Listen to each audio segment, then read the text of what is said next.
There's a lot of confusion surrounding body fat and building lean muscle mass. We know if we are too lean, it is difficult to build muscle. But can we be too fat to build muscle? Is there an optimum body fat percentage for building lean muscle?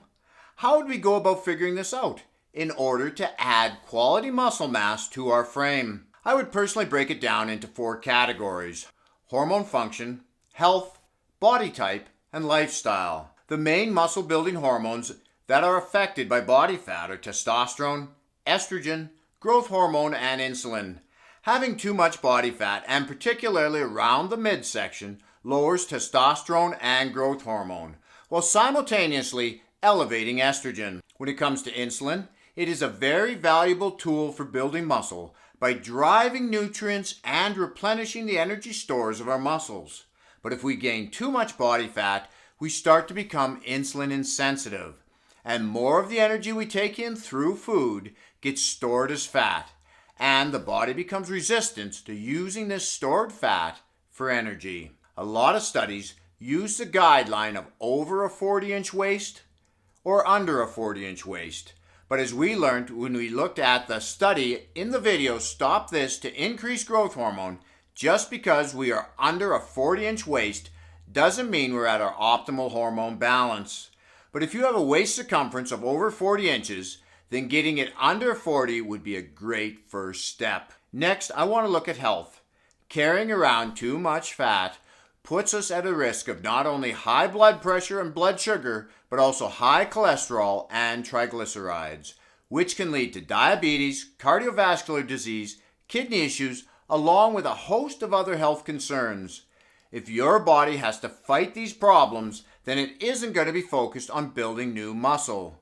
So clearly there comes a point where having too much body fat is going to negatively influence our ability to build muscle. Up until now, we've been talking about excess body fat, and that is because most people think they need to bulk up in order to build muscle.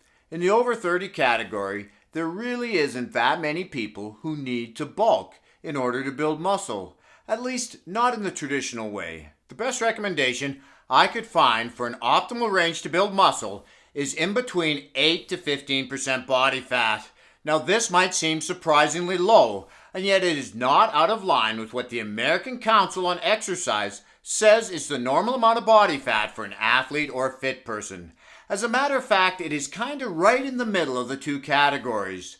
Now my personal recommendation for a maximum and minimum body fat is a little bit different.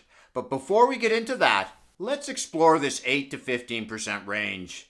Now 8% is pretty low, and I find it isn't easy to get to that low level of body fat. Now if you're a true ectomorph, then starting at that body fat level might make sense, but not so much with an endomorph, as they naturally want to hold more fat, and getting too lean could have a negative impact on their progress.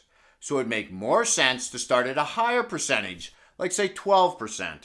One of the basic rules of building muscle is you need to be in a calorie surplus. I'm not a big fan of adding a lot of calories to one's diet when in a lean mass building phase. I will only add in about 100 calories to my daily plan, then wait a few weeks to see how my body responds before adding in any more. Having a body fat range that you can work within, like say 12 to 15%, gives you room to grow, while always looking fit and healthy. Not many of us really know what our body fat percentage is, so here's what I would suggest as your best range to build lean muscle mass. Once you have your weight down to this range, never allow yourself to gain so much weight that you can no longer see your abs. A thin outline is okay, but if they are gone, that is too far. Time to start cutting. Now how lean should we get before we start adding calories back in a bit? This is where we need to start looking at lifestyle. Once we've lost enough weight that maintaining the weight starts to have a negative impact on our lifestyle, becoming too difficult to manage, it is time to start adding in a few more calories. Now my body fat range is slightly tighter than this, but once you've done this a few times, the easier it will get, and you'll find what works best for you. And don't forget to keep working out while having fun. This is Lawrence from Fit and 50. We'll talk to you again in the next one.